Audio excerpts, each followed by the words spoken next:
একটা জিনিস খেয়াল করেছেন, নারীরা ভুল করলে সেটা পুরো দুনিয়া কেন পৃথিবী ছড়িয়ে যায়, কিন্তু পুরুষরা ভুল করলে সেটা সামান্য কিছুক্ষণের জন্য প্রচার হয়, এর চেয়ে বেশি দিনের জন্য কিন্তু প্রচার হয় না।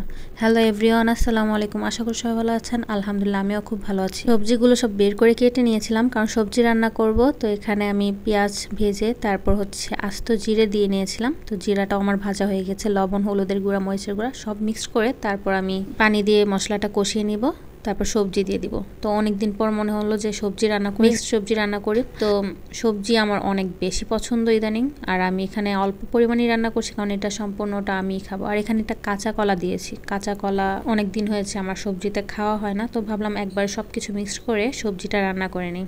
তো কষানোর পর আবার লাস্টে আমি পানি দিই, আর রান্নাটা খুব সুন্দর আর মজা হয়েছে। যারা রিলসে দেখেছে সবাই বলছে যে রান্নাটা দেখতে খুব সুন্দর লাগছে, মনে হয় অনেক মজার হবে। আসলে সবজি রান্নাটা খুব বেশি মজার হয়েছিল। সবজি রান্নার লাস্টে ধনিয়া পাতা দিলে বেশি মজার হতো, কিন্তু আমার বাসায় ছিল না। আমি বাজারে যাই কিন্তু ধনিয়া পাতা আনতে ভুলে যাই। তো কার কার আমার মতো অনেক বেশি পছন্দ সবজি? আমার বাসায় তো আমার হাজব্যান্ড খায় না, আমার মেয়ে তো ছোট মানুষ, বাচ্চা মানুষ, ও তো ধরবে না, স্বাভাবিক। আমরাও ছোটবেলায় আসলেই কোনো সবজি খেতাম না। এই ভিডিওটা আমার গত সপ্তাহে বৃহস্পতিবার দিন করা, কারণ আমি বৃহস্পতিবার দিন রাতে আমি রান্না করে রাখি 2-3 আইটেমের বেশি করে, যাতে শুক্র আর শনিবার আমি খেতে পারি, কারণ শুক্রবার আর শনিবার হচ্ছে আমার রিল্যাক্সের দিন। তো এখানে পেঁয়াজ কষিয়ে তারপর এখানে চিংড়ি মাছগুলো ভুনা করে নিচ্ছি, কারণ চিংড়ি মাছ আমার মেয়ের জন্য। আর আমি গরুর মাংস রান্না করেছি, কারণ 3টা আইটেম বেশি করে রান্না করে রাখলে 2টা বা 3টা দিন আমার অনায়াসে চলে যাবে। আর গরুর মাংস রান্নার রেসিপিটা আমি অবশ্য আলাদা করে 2 দিন আগেই দেখিয়ে ফেলেছি। তো ফুল রেসিপি ওইটা ছিল, কারণ বাগার দেওয়া গরুর মাংস ওটা।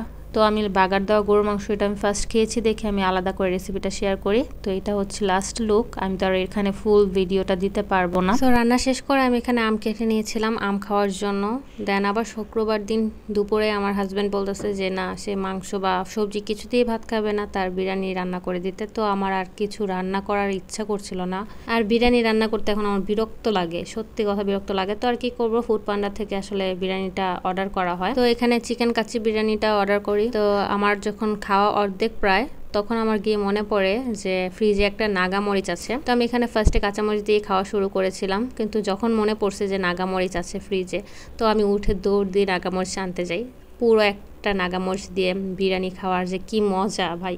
নাগামরিচ যারা মানে পছন্দ করে তারাই বুঝবে যে নাগামরিচ কি যে মজার লাগে। তো ভিডিওর ফার্স্টে আমি বলেছিলাম যে পুরুষরা কোনো দোষ করলে সেটা প্রচার হয় না, কিন্তু নারীরা কিছু করলে প্রচার হয়। সেটা বলার কারণ কি জানেন? দেখবেন কোনো পুরুষকে আপনি জিজ্ঞাসা করবেন যে দেখো দেখো এই জিনিসটা ভাইরাল হয়েছে, পুরুষটা এই কাজ করছে, ওইটা করছে, দেখবেন পুরুষের কোনো রিয়াকশন নাই। যে কোনো পুরুষকে আপনি জিজ্ঞাসা করতে পারেন, একদম চুপ করে থাকবে। কিন্তু কোনো নারী যদি দোষ করে থাকে, তাহলে সেটা সব পুরুষরা ভাইরাল করে দেয় আর বারবার একই কথা বলে।